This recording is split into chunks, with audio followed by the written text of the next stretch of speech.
talking about straining for that logo on the side of your helmet and not the name on your back. Yes, sir. Because we know what it represents. It represents everybody here you see and everybody you can't that we've talked about. I'm here to strain with you, man. I swear to God, I'm here to strain with you. Let's go. Everything you got, strain with everything you got. Let's go. Bills on 3. 1, 2, 3. Bills.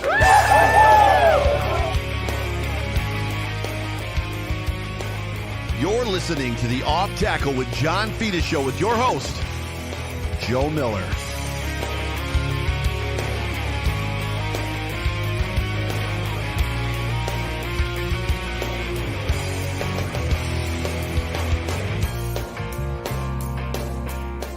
Well, what is going on, everybody? Welcome, everybody, into the Off Tackle with John Fina show, brought to you by the Market Dominator team on the Buffalo Rumblings Vidcast Network, presented by Picasso's Pizza. Treat yourself to the most flavorful pizza on game day. I don't know if I'm still supposed to be doing that read or not. Picasso's, we are Buffalo Pizza, shipping local and nationwide. Order online at picassospizza.net. I'm the host of this here show. My name is Joe Miller. You can find me on Twitter at Joe Miller Wired, and that over there is the one, the only, we talk about him every single week, John Fina. John, is there no celebratory... Don't touch me. Oh, I got to go this way. Don't touch me. I feel like I could reach across the frames and choke you out. I'm so pissed right now. There's no celebratory cracking of the beer. I was wondering. I just poured it, and I got a bourbon back, so I can, I got the bourbon blues. Oh, you're going strong. You're going strong for this show. Can I do this? Can I do this? It's a visual joke. Everybody listening in podcast form, I tried to drink 2 glasses at once. One was full of beer. One is not full of bourbon, but one is a couple fingers of bourbon. Neat. I do not condone this activity on this here show, Buffalo Rumblings. This is not a message that is verified or approved by Buffalo Rumblings either. Double drinking at the same time. So. Oh, I thought maybe you meant that you go with ice. Well, I do that as well, but yes, I like mine on a big rock. I like a big ice cube. So one of the best gifts Beth ever got me was like the ice cube tray that makes the round ones on the big giant ice cubes and stuff like that. But we are off track. It is so good to have every single one of you. Welcome to everybody that is in the comment section that is joining us live. Welcome to everybody consuming this show in podcast form as well. In audio form, we're grateful to have you. Please please subscribe, whatever platform you're consuming this podcast on. We are Super Chat Live. If you are with us on the show live right now, YouTube, you can Super Chat Live on YouTube. You can't Super Chat Live on Facebook or on Twitter. But yeah, jump over to YouTube. That's where all the cool kids hang. But John, is that true? That is very true. Yeah, why don't we get the video in? You want to get the video in real quick before we have a special guest tonight for this episode, another special guest. And I think that we're going to have a couple special guests next week for our last show of the season. Yes, you just heard that right. The last show of the year is next week. God, that's horrible to say out loud. It is horrible to say out loud. It just kind of pushes the nail in even further. But we have yet to announce who's going to be with us, but we'll have some people with us next week. So to kind of finish the season out, we'll talk about some fun stuff. But yes, let's hear from our show sponsor, our title sponsor, John Spazjak. Hello, Buffalo football family. My name is John Spazjak, and I am the Market Dominator as well as the very proud sponsor of the John Fina Show, hosted by Joe Miller. You know, these are some of my very good friends, and I love what they do because they bring such a high level of excellence to the show, breaking the game down, helping us as fans understand it more, and so we can He's talking about me, by the way. Engage with love and support for our Buffalo football team. Now, folks, if you're looking to engage in real estate, I'm your guy, because I will bring these same qualities to the table for you to help you win in this competitive market. So whether you're selling or buying, you need to call 716-570-3298 if you want to win. Let's go, Buffalo! Let's go, Buffalo, next year. I got it. Can we go Sabres? Let's go Buffalo Sabres. No, I'm not a hockey guy. You keep your Sabres. What we're going to say. I was going to say that's about the most uplifting and elevated I've felt since I left the damn game. If you are in the market to buy or sell a home, please call the Market Dominator team at 716-570-3298, 716-570-3298. Just so everybody knows, John was my real estate agent. So John actually helped me through my process of buying my home. And it was a very scattered and very fast transaction. He got us early occupancy, which in New York State is almost impossible. John is the man. He got our deal. We closed early, so normally it takes like 2 months in this stupid state to close in New York State. He got us closed, I think it was 44 days or something like that, which is unbelievable. So yes, if you're looking to win in this market, call John and his team. Again, 716-570-3298. The good news is John Fina. A lot of our listeners have called John, and John Spazcheck. That's good, because when I buy my house in Buffalo, I'm gonna use John Spazcheck. That would be perfect. But John Spazcheck. I know John Spazcheck. The person that we're about to bring on also knows John Spazcheck. She is the founder of the Bills Mafia Babe. She's a very good friend of mine. She's a very good friend of John Fina and John Spazcheck. Ladies and gentlemen, please welcome to the show, Kristen Kimmick. Kristen. Hi, guys. How are you? Well, we're happy to have you, but not too thrilled about the timing. We were hoping to, I promised you'd be on the last show, right? That was the promise. Wait, I was. Oh, okay. Wait, yeah, it's my show. Was this scheduled to be the last show? No, so it's your fault. It's your fault. No. I didn't say you're coming on next week. I said we want you for the season finale, hopefully February 23rd or something. Oh, okay. All of us live together. Okay. Oh yeah, like it's my fault. That's a lot of pain, Yeah. So now I understand what happened. I had to talk my way out of that one, Kimmick. Back me up. So now I understand what happened because John earlier today on the phone with me was like, "So we're done tonight, right?" And I was like, "No, we got one more. Our sponsors have us through January." And he's like, "Oh." It hurts. Let's let Kimmick talk. Does it hurt? Where does it hurt? We show us where the Bills hurt you. Yeah. Everywhere. My brain, my chest, my heart, I'm physically standing in the cold for how many games? My whole body, I think my joints will never be the same after Chicago. Oh, yeah, right. Yeah, I'm just glad that Chicago weather didn't make it to Buffalo as far as during a football game, because I probably would have tapped out. 27 last week was amazing because the sun was shining. So like I'm on the visitor side, so we were peeling clothes off because it was warm, it was hot. Like I wasn't wearing my gloves, I didn't have my stocking cap on. But yeah, if it had been 10s, I probably would have not even had given my tickets away. I probably just wouldn't have gone. I've been like, I'm not doing that. Like, no. Chicago was actually 5 degrees technically, but the feels like was like negative 20 or 25. It was That's crazy. The coldest I've ever felt in my life. Well, before we get started, as much as John is asking you about the football game already, for those listeners that we have, and there's probably some of them, tell everybody, Kristen, who you are. Tell them what you have done as far as with this wonderful charity that you have created. Tell them where they can find you, and then we'll start talking about just some of your experiences this year. Cool. So I'm Kristen Kimmick. I'm the founder and president of the Bills Mafia Babes. Bills Mafia Babes started as a community actually for women, just to kind of bond together, be able to cheer together, support one another, make new friends, and no matter what city you're in, to go watch games together. And started with 25 women in the group, and organically grew itself over the last 6 years to have over 27,000 women in the group. How many? I think we're at 27,300 and change right now. Good Lord. So about like a year and a half, 2 years ago, we became a 501c3 nonprofit as well. And so we actually work with a different player every month to bring awareness to a charity or a foundation if they have their own foundation, or a charity that they're really attached to. And then we do fundraisers and events and everything that we can to raise as much money for them as we can, and within 30 days. And then we start again the next month and do it all over.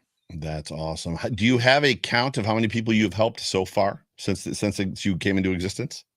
Yeah. I mean, not physical people, right? Because I don't know, what the outcome of the foundational work is on their end. Right. But we've worked with, we've doubled up on a couple of them. So I think we're around maybe 21 different players. That's awesome. That we've worked with, in the last 2 years. Now, is the what are the Dolphins girls called? Oh, the Dolphins darlings. Yeah. Yes.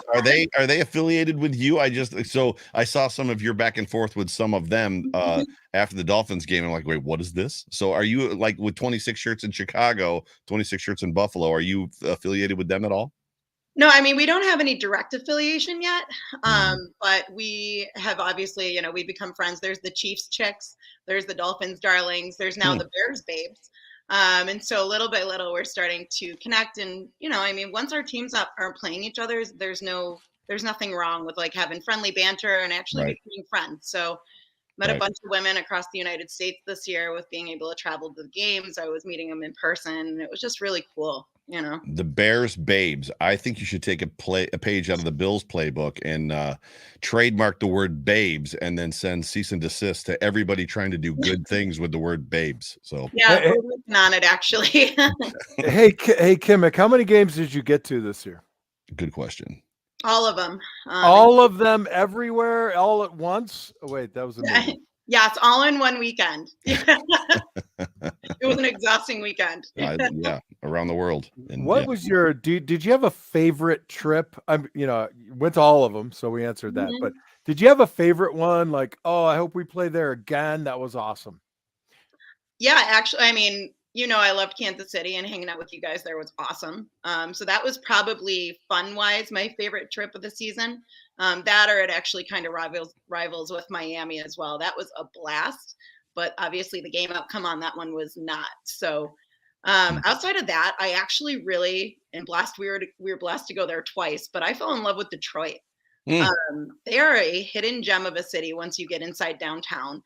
Their stadium is phenomenal, and honestly, their fans there were pretty great as well. So Cincinnati, we obviously saw the outpouring of love from fans in real time, and that was really something that I will never forget. Bengals fans walking up to you, hugging you within the stadium, letting us know that they're also praying and stuff like that. But yeah, I think they're a great city, a great fan base over there, which obviously that's tough to say when we just had a loss to them yesterday, but I still want to have no ill will towards them. As fans and as a city themselves, right?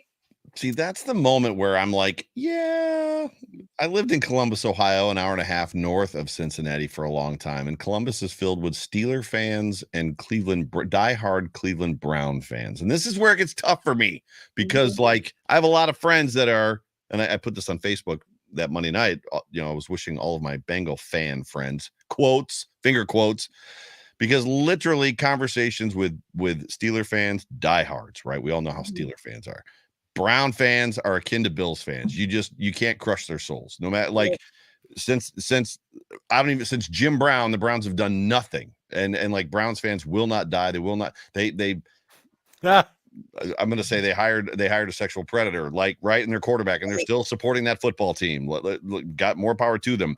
Yeah. Bengal fans, on the other hand, from my experience, and I'm sure that there's some watching us on Facebook right now because I'm still connected to a lot of them. When I got to Columbus, Ohio, and through the 13 years that I was there, it was basically, oh, who do you root for? The Bengals. Oh, you're a Bengal fan. Great. You going to watch the game this weekend? No.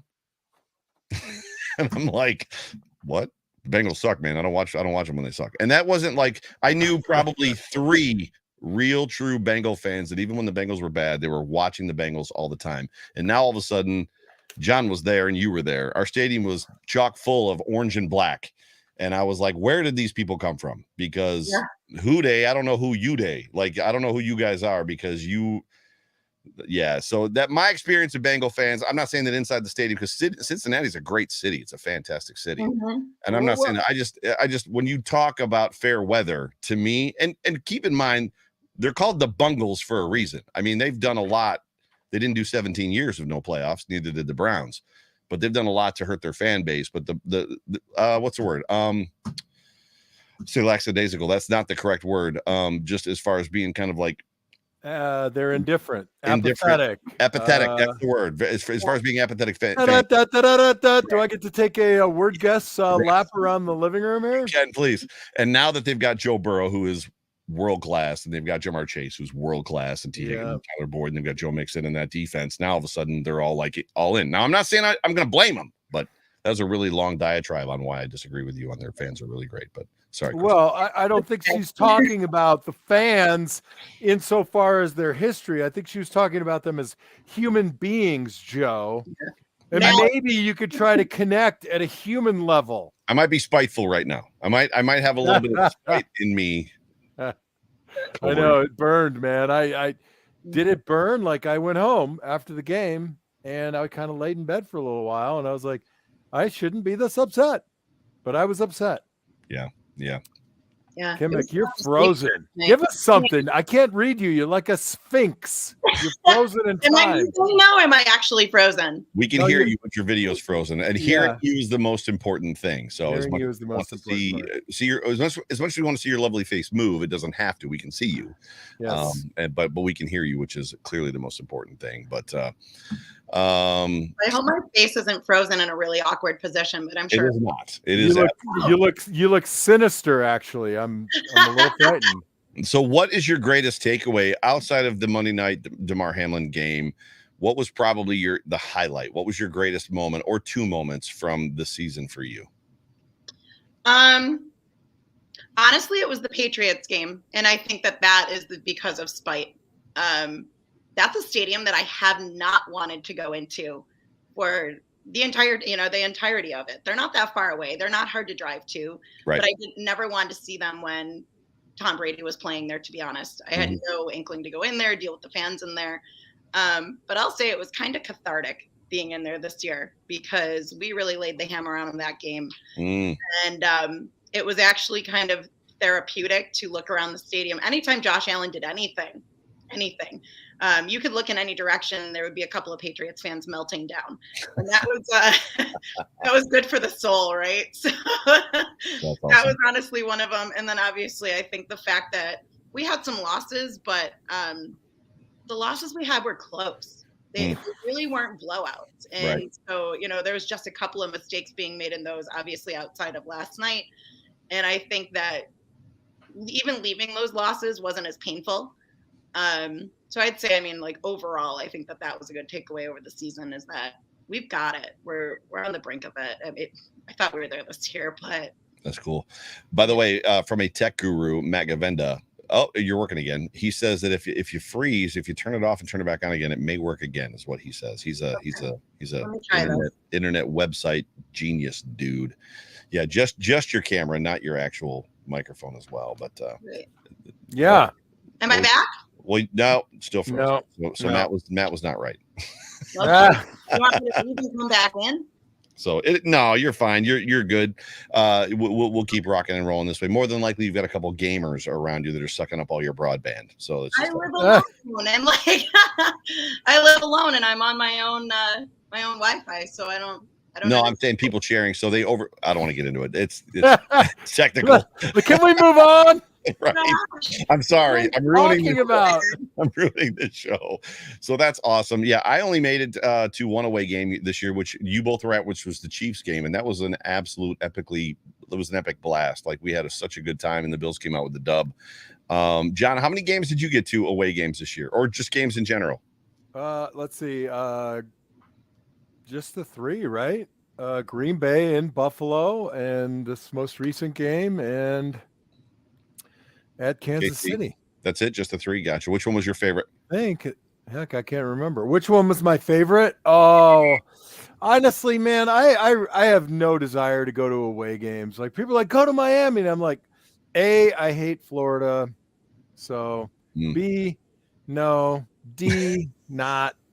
So anytime I get to Buffalo, it's a favorite game, even when we lose, because honestly, for me, I can watch the game anywhere. Right. And I'm going to watch it again, thanks to this damn show, because I now have to watch it all the time. So it doesn't matter. For me, it's all about going and hanging out with Kimmick and the babes and the Mafia House and the food. And you know what? This was my daughter's first game ever. So Mimi Fina was in the house, had a blast, and despite the loss, we just had an epic time. Awesome. Pamela actually has a question for you, Kimmick. She asks in a super chat, she says, "Hey, beautiful Kristen," that's you. Your best experience with fans and in what stadium, which you may have already answered, but if you did, answer it again, or if you've got another one or whatever. But yeah, favorite experience with the fans and in what stadium was it? Fans wise, I'm always going to rock back to Kansas City on that one because they have been nothing but great to me anytime I've been there.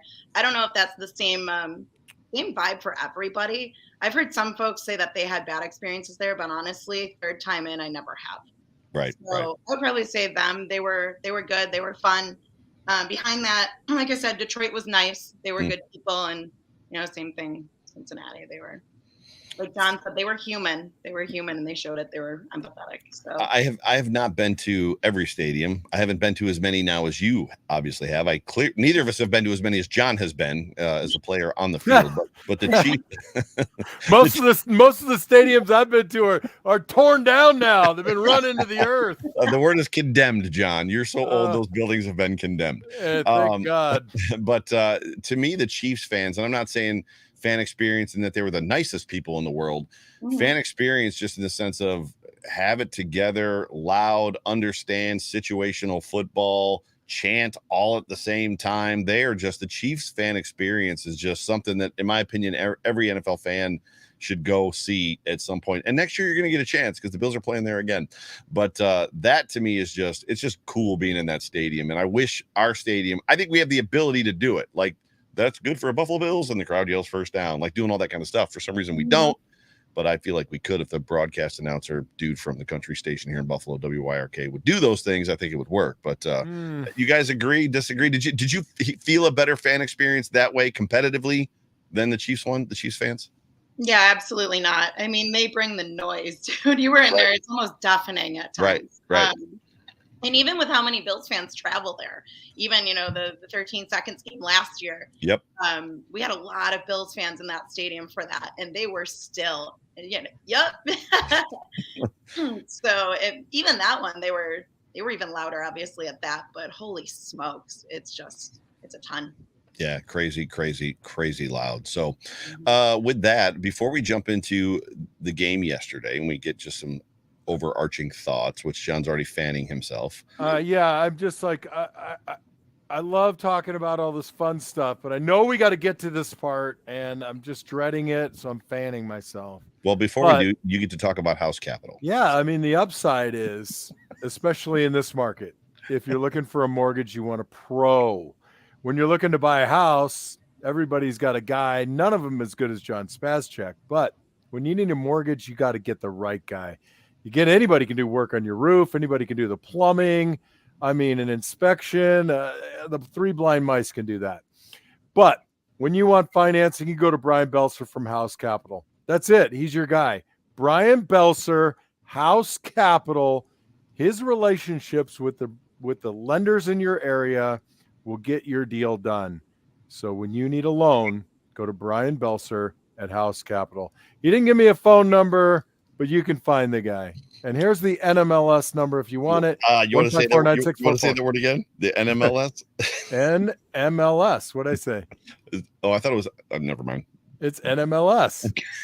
Okay, it sounds funny saying it. For some reason, all I can hear is MLS. But yeah, go ahead. You're fine. Yeah, you're done. All right.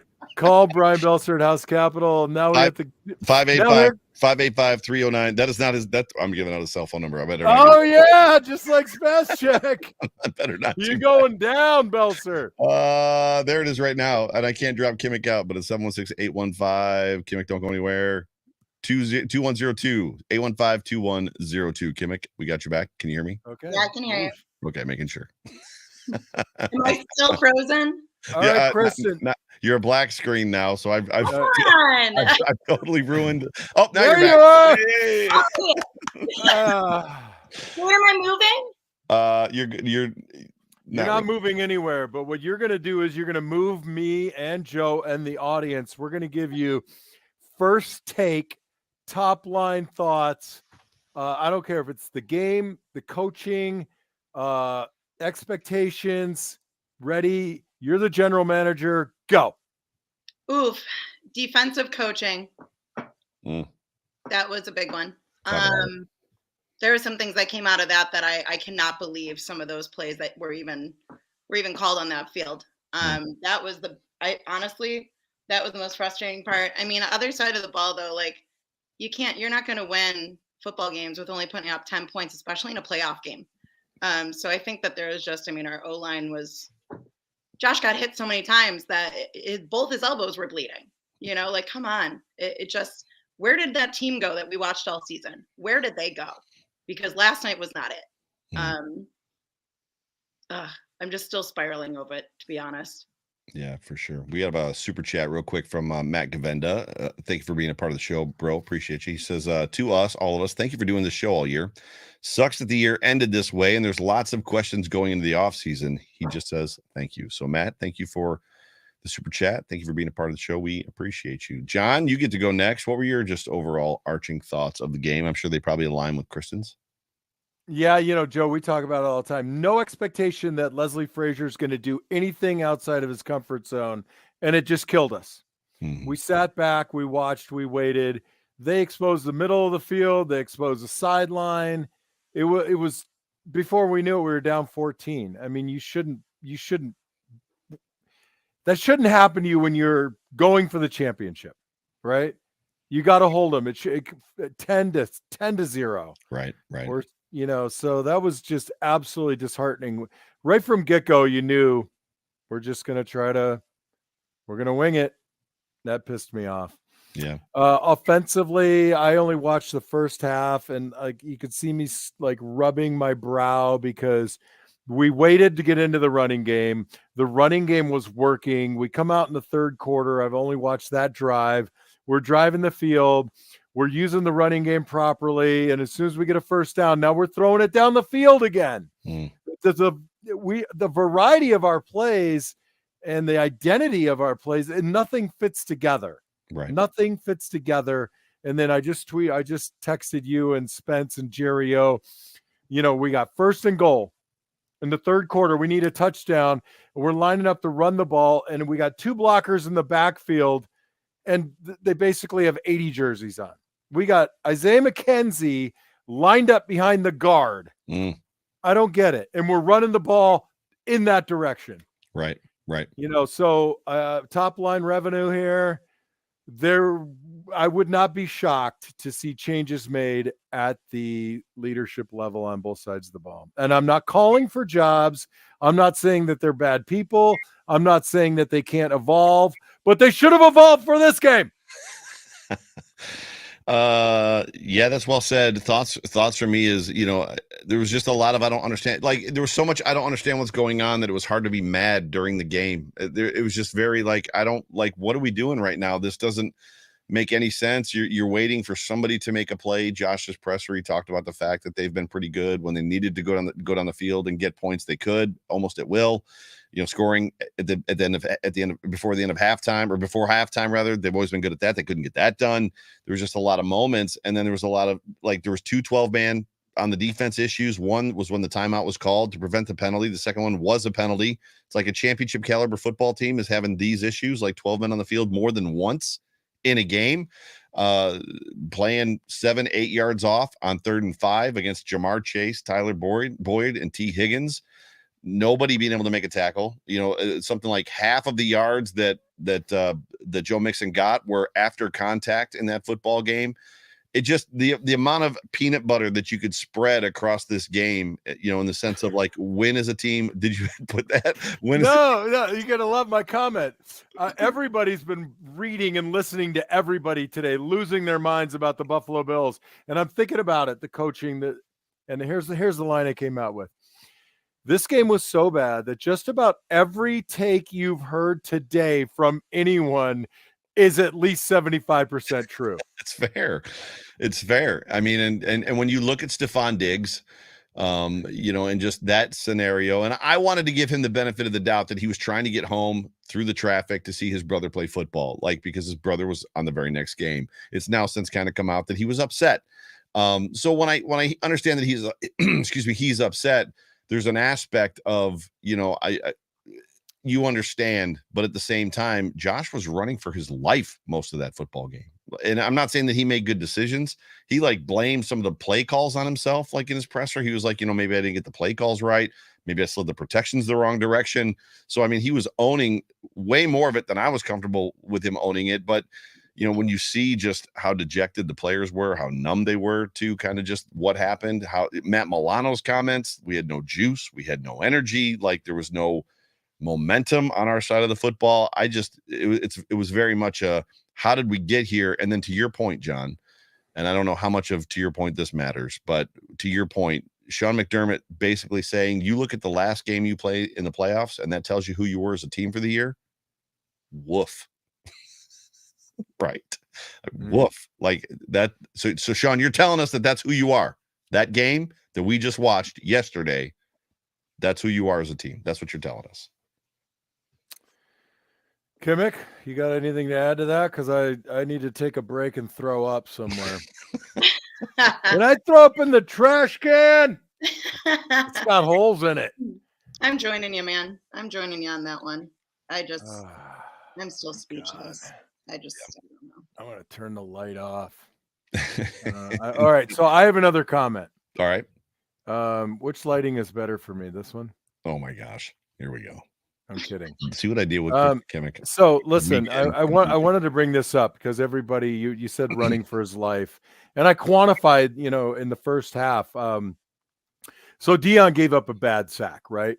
And then Josh missed the safety blitz, right? Yeah. That was on him. And then we had pressure from the right side.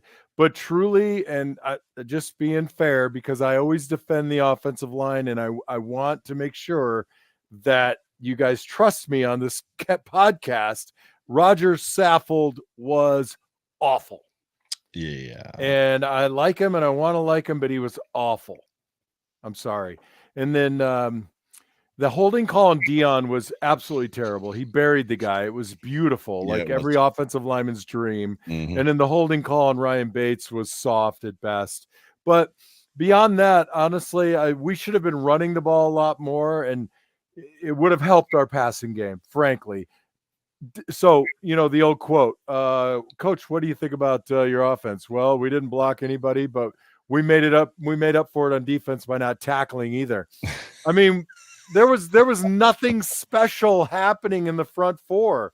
And, I don't know if that was a decision that the Bengals offensive line is hurt, but we're going to just beat them man to man. Yeah. Well, when that didn't happen early on, then you got to help those guys. You got to start moving people around and bring some pressure. But aside from that, it was a flat-footed Leslie Frazier moment. I'm befuddled. Somebody take over because I got to go get the trash can again. It was akin to the Jets game. Well, not the Jets offensively. So Jets defensively, rather. It was akin offensively. This game was akin to the Jets game that we lost this year. Defensively, it was akin to the Colts game last year where they just had no answers. Offensively speaking, did either of you see the play? And I talked about this on the Overreaction show last night. Did either of you see the play where Josh snaps the ball, right? So he takes the snap. He's in shotgun. And upon the snap, he immediately jumps to his right to throw the ball to his right. While that action is happening, at the snap of the ball, Roger Saffold pulls and he runs around Deion Dawkins to the left like it's a run play. Meanwhile, Josh Allen is in pass mode. He doesn't make the pass because there's nobody open over there. So he pulls the ball down, checks and looks, and ends up running left. But when that play happened, I was like, what the heck is going on right now? Josh is going to the right. Saffold is pulling outside to the left. I'm like, I was at a loss. Did either of you see that play? If not, you've got to go back and watch it. Can you help me out? I mean, it's 4 quarters of football. Quarter 2 or 3. It was quarter 2 or 3. I'm pretty sure it was quarter 3. I'm gonna have to go back and watch I just watched the first half. I didn't see it. I'll go back. You know how I like to send you screenshots and be like, Well, that's one to look for. The other one to look for was brought up, I believe, by Jeremy White today on WGR 55 this morning when he said that at the Hail Mary pass at the end of the second half for the Bengals, Matt Milano was out wide covering Jamar Chase. Now, I know that you've got everybody back, but still, Matt Milano, and he even said, so my thought was he was either going to knock him down, right? So check him upon the snap of the ball, or he was going to blitz from wide and he was going to come in. He goes, nope, at the snap of the ball, Milano turns his shoulders and runs with Jamar Chase, and Jamar Chase had him within 7 yards, like gone right by him. He's like, who comes up with that plan? If there's a Hail Mary for the Bengals, and all go route, Matt Milano's covering Jamar Chase. That plan was brought to you by the same people who had the last play of the Dallas game on the other side of the ball with with Ezekiel Elliott snapping. Right, exactly. Yeah. What is happening? What is happening? Kimmick, what kind of wizardry are we witnessing? I have no idea. It's Harry Potter out there, right?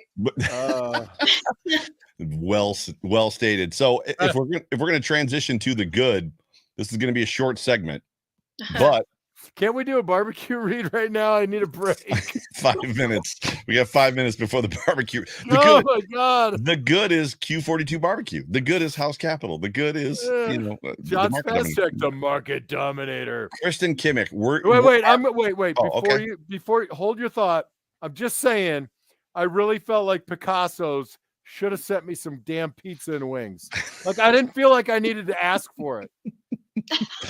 Oh, that's hysterical. You did ask. Are they that good? Are they signed up for next year? Jay Spence is in the room. He I don't know. Am I allowed to call him out? I thought I'd get some pizza. I thought, for sure, John Fina would get pizza. The talent. All right, what were you going to ask Kimmick? I want to hear Kristen it. Kimmick, He's crying. Look, all you can see is her ball cap. I know. I actually am crying a little bit, though. You want to ask me something good? There's like maybe 3 things right now. You've got 3 things. Let's hear them. I'd love to hear that. And one of them is that we actually know who to fire now, right? Oh. Yeah. All right. Yeah, I honestly want some heads to roll. Like, we need some switch ups. But also, we found some players, I especially think yesterday, that really kind of, they shined a bit when maybe they have been sort of dull gems the rest of the season. I think Khalil Shakir is finally really starting to get his groove.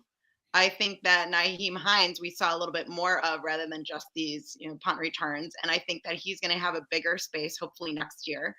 I think that James Cook really kind of came out of his shell this year as well. And he had some pretty solid touches yesterday. And also that was nice to see them actually utilize Dawson Knox a little bit more than normal too, Mm-hmm. Mm-hmm. John, the good for or rebuttals or the good from you, sir? Yeah, I mean, I think with a dedicated running attack, with a real, high concept dedication to the running game, we've got 4 of the 5 right guys right now. I'm really upset with Saffold. I've been watching him for a while. I still think Mitch Morse is the guy. Ryan Bates is playing very well. Spencer Brown is getting better. And I think Dawkins, it's a lot when you throw the ball like we do and you don't have much of a running game to protect. And I think that helps. It helps protect. So I think there's good there. I think Dorsey has got to go back to OC school and start figuring. Oh wait, we're on the good. Shit. Hold on. Give me a minute. I decided not to go with a ball cap tonight because I thought my hair looked all right. Does it look okay? Sure. Okay, that's number 2. Woo! I need 3. Look, I think that I think Dane Jackson plays pretty good football right now. I don't think that they put our guys in great position, and it might be some sort of a rollover from having all the injuries. I think that they're a decent crew back there. I just think they're lost in game planning. So I'm going to give a thumbs up to the secondary, whereas the front 4, that's on the other side. Yeah, I don't know where to go after that. So that was it. That's my good. You're going to give us your good. I don't know that I've got. So to Kristen's point, I thought Khalil Shakir's 2 catches were big catches. They were important. Well, I didn't want to duplicate. I was trying to go with something original. No, you're fine. You're good. You just said that the defensive backfield looked good in yesterday's game. They didn't cover. Well, they couldn't have covered anything. Like they did. Well, they weren't asked to. They were asked to do was sit back in space. That is. They didn't have a game. My point is, they didn't have a game plan to give them. I'm putting that on the DC. Yeah. Not on the players. Has there ever been a time in your professional career And I know that it was long, so it wasn't short. So it's probably maybe harder to remember. And I know I've asked you questions like this before, and you're like, "Oh man, that's a tough one." Has there ever been a time where you looked at the game plan and you were like, "This is shit. This game plan." Yeah. My last year it was really bad. I'll tell you this though. There is no fear of the Buffalo Bills defense. That's the problem. There's no mystique of playing in Buffalo in January anymore. No, well, that I get that. I think the progress of offensive coordinators and quality of receivers and quarterbacks are accounting for a lot of that. Yeah. But there's no fear. Like there's nothing to fear about our defense. Yeah. Yeah. We don't even manufacture fear, like with some cool coverage changes, some blitzes and red dogs and green dogs and blue dogs. I don't even know what color the dogs are because we don't even have any dogs. Finishing up the good for me, I thought the crowd was great. I thought the fans did a very good job of trying to stay in it. As much they were loud early. They were probably louder than I've heard them at home all season long. They were loud early. They were loud often, even late in the game. When things looked like they were pretty much on the fence and probably over, they were still doing a very good job of being loud. Amazing. Yeah, they did a very good job. That snow, I thought the setting was incredible as far as the snow globe that the game was. It was a little annoying at times, but I thought it was great. I thought the field guys with the shovels and the air blowers did a great job. I thought they did a really yeah, they were fantastic. Look, I got to tell you, your number full fashion. They were really a highlight too. That's ridiculous. I mean, I could give it to the fans because they were brilliant. I mean, they were amazing. But then when your next best thing is the guys shoveling the field, the sidelines. That was, what we say out here in the West, that there's a dog's ass. If it looks like a duck and it quacks like a duck, right? So we have another super chat this time from Pamela. Pamela, thank you so much for being a part of the show. Why is no one talking about the emotional and mental state they were in the past month and a half was a lot for them? Butch always says it's a mental game as much as a physical game. There was a lot of conversation, and there has been Sal Capaccio has been pining on today just about how tired he is. And he's not even a player as much as he's with the team, is at every practice, is on the team plane, and everything that the players have kind of gone through, he's kind of gone through. There's something to be said for being out of gas. I think the three of us would say, and most Bills fans would say, or most analysts would say, this goes beyond emotion. There was something wrong with the game plans. There was something wrong with the script. There was something wrong with the preparation. There was something wrong with the way they played. But John, you had your hand raised. I just wanted to say that, you like to see it the other way. Like it feeds you. Like even though there's no food in the grocery store, you're feeding on that emotion. So I see it the other way. Like why didn't they do it? Because of the game planning. So I was fixing to agree with you, Kimmick. What do you think? Yeah. Oh, are you asking me? We are. I just said, Kimmick, what do you think? Well, you said you were fixing to agree, and I zoned out for a second. I was fixing to agree with Joe, as much as I hate doing that. Yeah, I think I'm just going to agree with you on both that one. So Pamela follows up with, it's obvious that they were out of gas. I'm not sure that it was. Were they out of gas last year when they looked like this against the Jaguars? Is that what the problem was? Were they out of gas? Now, they've gone through a lot this year. No, they were not. I think the problem... Maybe emotional gas. The problem with even the emotional gas is you just watch Patrick Mahomes sustain a high ankle sprain the night before, maybe even has a knee injury. Not all of the information has come out yet. So effectively, you are win this game and you're in the Super Bowl. If that can't fire you up, if that can't give you one more push, if that can't give you one more bit of juice, bit of edge, I don't know. I don't know what the answer is. I know. And we don't have this conversation if it's a loss by 5 or 3 or 6, right? But this was a dismantling. I mean, I've been involved in a few of these, and you come off the field and you don't even want to look in the mirror. Like you just you want to cut your pad. Look, Stephon Diggs, honestly, I couldn't get my gear off fast enough and get the hell out of there because it's enough that you won't be able to shed this for a month or 2 or 3 or 4. but physically you just want to discard everything about it and get yourself out of that environment as quickly as possible. Yeah. And, another thing I want to say is that, I read a lot on Twitter and this and that, but I hope there's nobody, especially in our comment feed or listening to this, that thinks they're more upset than the players are because it was a poor performance. Don't start saying, oh, they didn't care. They didn't want it. I never buy that crap. They were flat and they sucked, but they damn well wanted it. That's for sure. Stand up a round of applause to that, because I'll tell you, I actually had to log off Twitter today because I couldn't stand the Diggs hate anymore. I mean, do you want somebody that doesn't care about the game to that level? I think, and everybody's, pulling the the leaders don't do that. Well, maybe, Bull crap. I mean, this is athletics. I've seen some stuff from guys that you would consider leaders, and you'd be like, oh, you'd be pearl clutching. I mean, the guy left the locker room fast, and people are peeing their pants. I mean, think about when Ken Dorsey had that, the tantrum with the iPad. And then Eric Wood even came out and said, that's somebody that you want to play for. Agreed. And that's the kind of guys that you also want in our locker room, right? We want to have the guys that have fire in them. Buffalo Freddy, my man Dan says, #draft fat guys. Draft big, burly, bearded, brawny, angry, mauling fat guys. We haven't done that at all. He's sending a message. I don't agree, man. I mean, you don't agree with that? On the defensive line? I was fortunate that I got to be on the field before the game yesterday with Mimi. I totally surprised her. She didn't know where we were going, so I'm like, follow me, and we start walking down the steps in the end zone, and we're 3 steps from the field, and I look back and I said, you know what? Why don't we just go on the field for a while?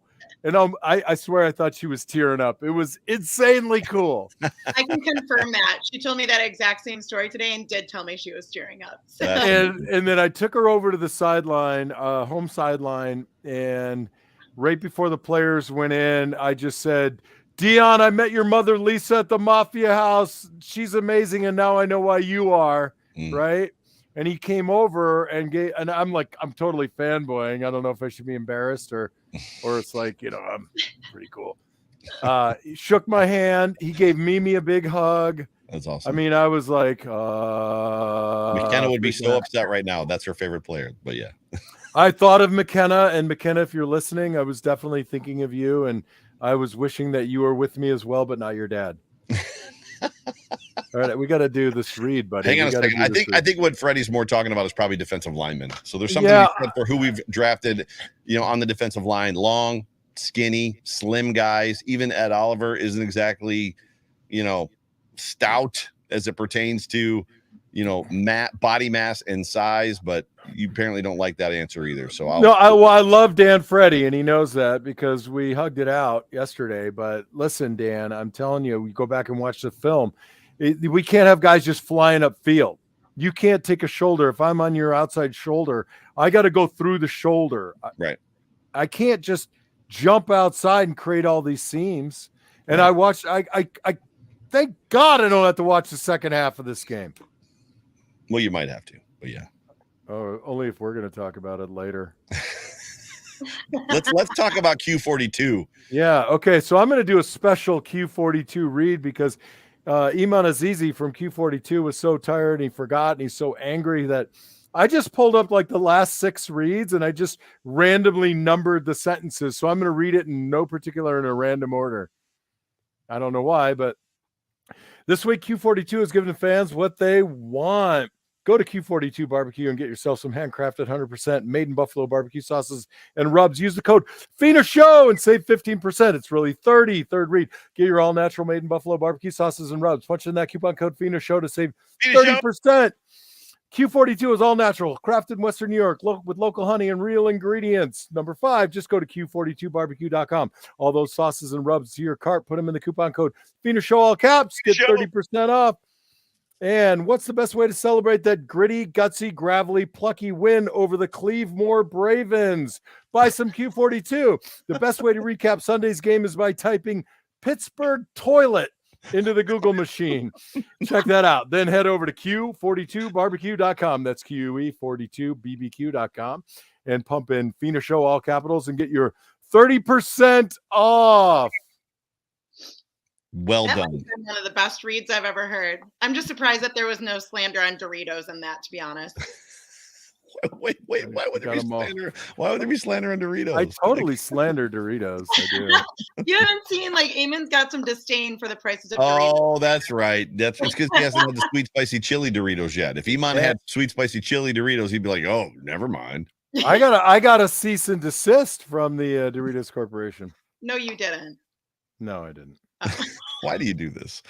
So due to it was Frito-Lay. Due to the fact that we have been wildly negative most of this show, I don't know that we need to necessarily go on to the things that need work, right?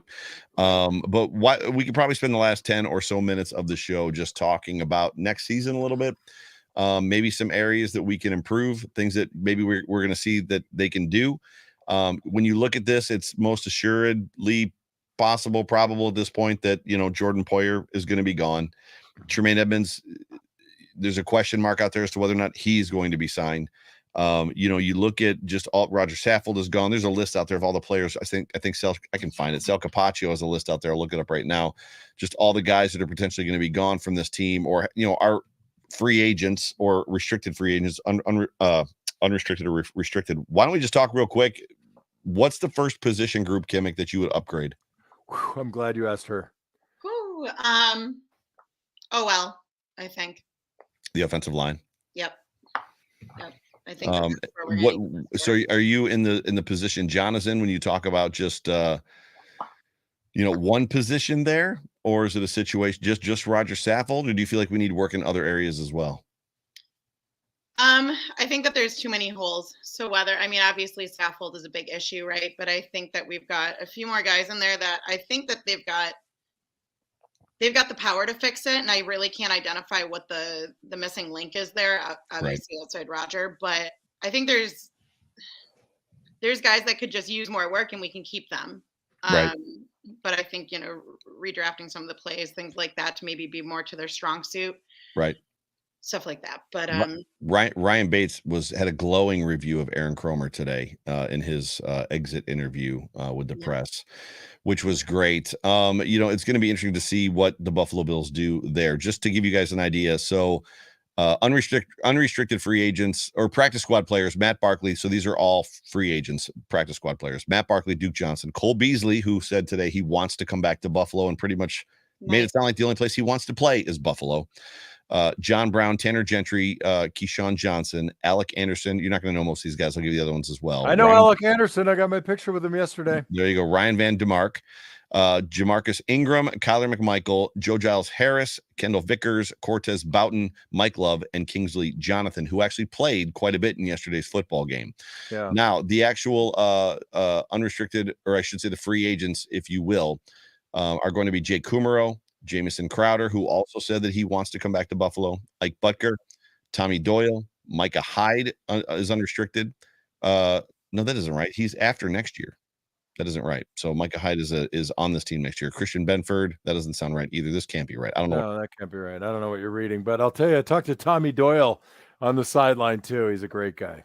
I apologize. I hope he really starts to step up and deliver. So for some reason, but you asked Kimmick the question. She went O-line, and I'm okay with that as an answer. But hang on. Sorry. So I need to read you these again, because that was a graphic that looks exactly like this one that Sal had. I know. I was giving you the amount of time to find the actual right graphic. Yes. Go ahead. Finish your statement, then I'll talk through this real quick.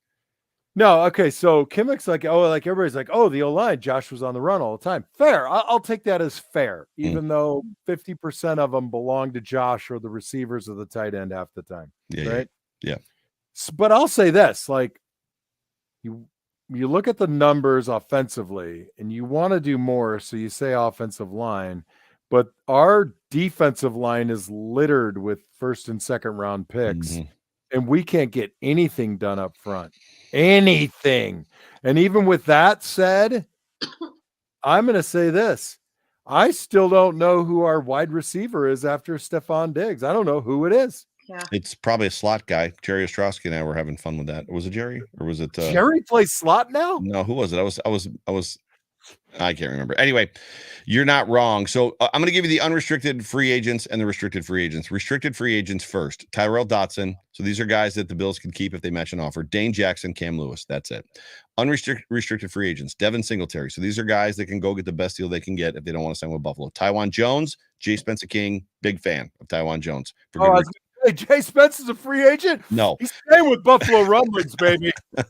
Cole Beasley, Jake Kumaro, so that name rang a bell. Jamison Crowder, Tommy Sweeney, Roger Saffold, David Quesenberry, Ike Bucker, Greg Van Roten, Bobby Hart. There's a lot. There's a lot of names on here. That's just the offense. Sam Martin, Jordan Poyer, Jaquan Johnson, Dean Marlowe. So if you're losing Jordan, Jaquan, Dean, and DeMar is not able to play next year, you're stuck with basically Micah Hyde and Jared Maiden. Those are your guys, right? Because I don't think they're bringing Jaquan Johnson to start on this defense. Do either of you think that that's going to happen? Probably not. AJ Klein, Tyler Medikevich, which Medikevich to me, you've got to keep. Tremaine Edmonds, there's been a lot of conversation about him. Jordan Phillips, and then Shaq Lawson is the last name on that list. When you're talking about just player moves, but offensive line, there's a lot of guys that might not be on this roster next year. Roger Saffold, David Quesenberry, Ike Bucker, Greg Van Roten, Bobby Hart. Just if we just start with Kimmick's point, the offensive line. Now you said the wide receiver room. So the Buffalo Bills, I've been critical of the wide receiver room all year long, just because they went with 3 boundary receivers, one of which was Jake Kumaro, and they started the season with 4 slots, starting 3 slots every game, which is ridiculous. It was Bruce. I was having this conversation with Bruce Nolan, and Bruce came up with an offensive concept. He said, "What if we went with all slots and we called it the casino formation?" So we just put all slot receivers on the field, and it was the casino formation. I thought it was brilliant. I was like, "You're amazing." But Cole Beasley, Jake Kumaro, Jamison Crowder, John Brown is on the practice squad. That's pretty much it, right? So Stephon Diggs, Gabe Davis, Isaiah McKenzie is signed. He's got one more year in his deal. Khalil Shakir being a rookie. So from a wide receiver standpoint, your point is valid. Kristen, what are your thoughts after Stephon Diggs? Do you package? Do you find a way to send some people to Arizona for Nuke? Yeah, I would. Once you brought that up, I think that you guys all have, you both have really valid points on that. Looking a little bit deeper, we don't know who our wide receiver 2 is. I just don't think that the guys that we do have right now are strong enough. Do I think they have potential, but they're young, I just want to know what it is about Josh Allen and wide receivers that have a 50% catch rate. Why did Gabe end up with a 50% catch rate? You go get a guy like DeAndre Hopkins, right? And you put him across the field from Stephon Diggs. That's what you do. And immediately Gabriel Davis is a very good wide receiver again. It's weird how that works, right? Yeah. What happened to Gabe? I just feel like last year he was so much stronger. He was somebody we could count on a lot more than we could this year. He was picking up the nickel corner. Most teams' nickel corners aren't Taron Johnson or Right. Budda Baker or guys like that. Budda Baker's a safety, but you know what I'm saying? They're guys that are way down on the roster. They're nickel corners for a reason. Taron Johnson is the exception to that rule. He's rated, I think, one of the in the top 10 of corners in the league or the top 15 of corners in the league. Right. But that's literally what happened. All of a sudden, he ended up with a really good corner on him every single football game. Yeah. Well, he dropped a big one in the 3rd or 4th quarter, Yes, whatever the hell it was. I mean, I was really kind of slack-jawed when I saw that on the replay. I had to go to the bathroom and, scream. I don't want to scream where I was. I was in a suite where people were, let's just say, it was like having Twitter on all the time in my suite. And I was like, I need to go. It was pretty rough. So I did a series of shows before the season started at 3 men enter, 2 men leave. And it was basically Tremaine Edmonds, Jordan Poyer, and Ed Oliver, right? Ed Oliver's going to be playing on his 5th year option next year, this 2023, for $10.7 I think million a year, or for that year. Are you packaging? Are you riding with Ed Oliver? Is Ed Oliver a guy that you're potentially trying to move? Are you keeping Tremaine Edmonds? Are you keeping Jordan Poyer? Because to me, I feel like I'm keeping Poyer. I feel like I'm keeping Phillips. I'm keeping Daquan's on the team. Settle's on the team. I feel like you can move Ed. You can find another guy in free agency that's a 1-year guy, and maybe I'm keeping Jordan back there with Micah. Doesn't that sound like that's probably a little more important? I'm going to tell you, I don't disagree with anything you said there. I mean, I would also consider letting Epinesa go. I don't know what they're dealing him if he can. I think he's got one more year in his deal. He's got one more year, but you could deal him. You could. I mean, the sack numbers might look fair for him, but the impact is what I'm talking about. Like at the end of the season, I got 10 sacks. Well, you got all your sacks in games we won by 28 points when the game. 6.5. You know what I mean? Sacks. And they were all somebody on Twitter said they were the quietest 6.5 sacks anybody's ever had. And that's the problem is the production of our front four is a quiet production when it doesn't quite matter. I don't want to say it that way. Right. But honestly, I think it's DC that is going to be there's going to be a talk about that.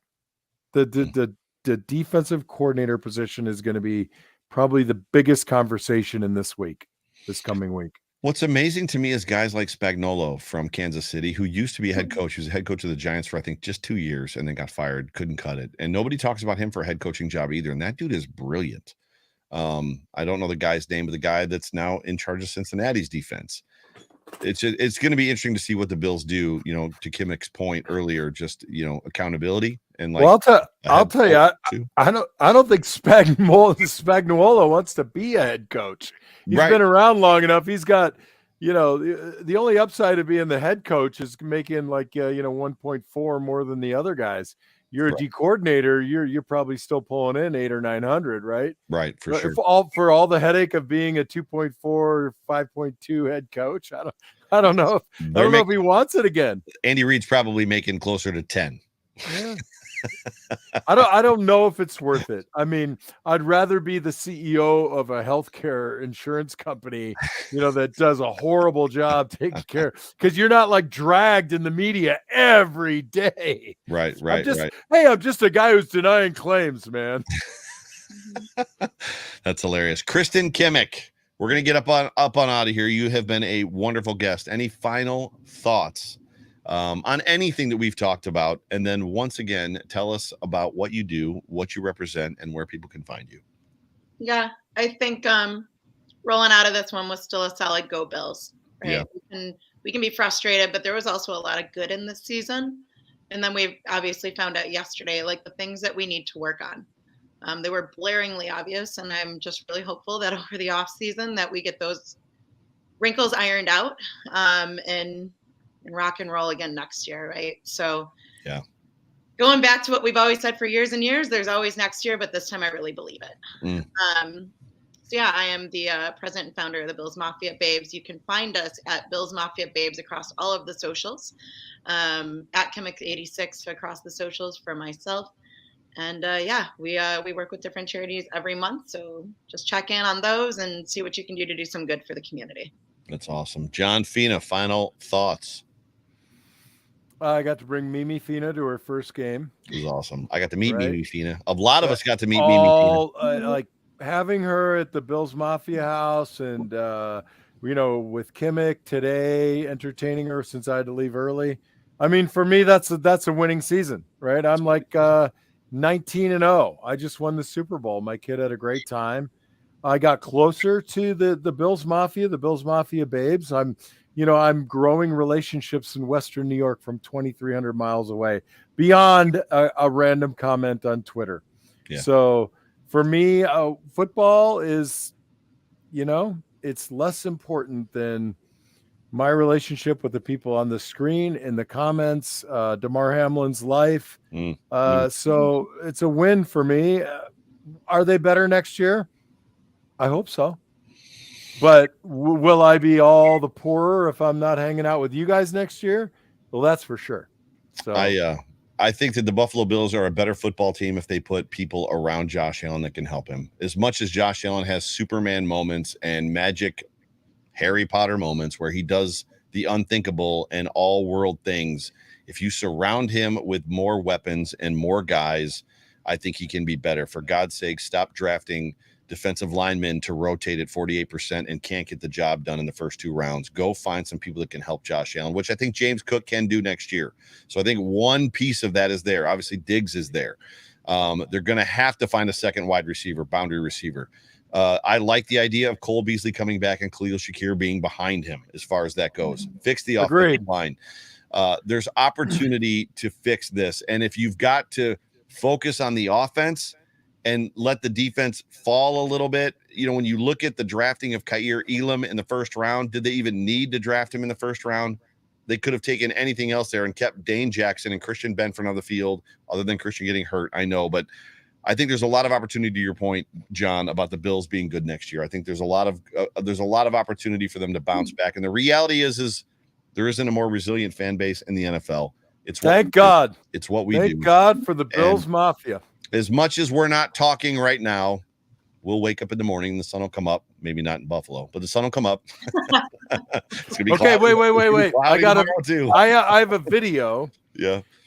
It snowed in Tucson, Arizona, outside my window right there. It didn't stick, but the mountains are absolutely covered with snow. That's gorgeous. Yeah. So, how often does that happen?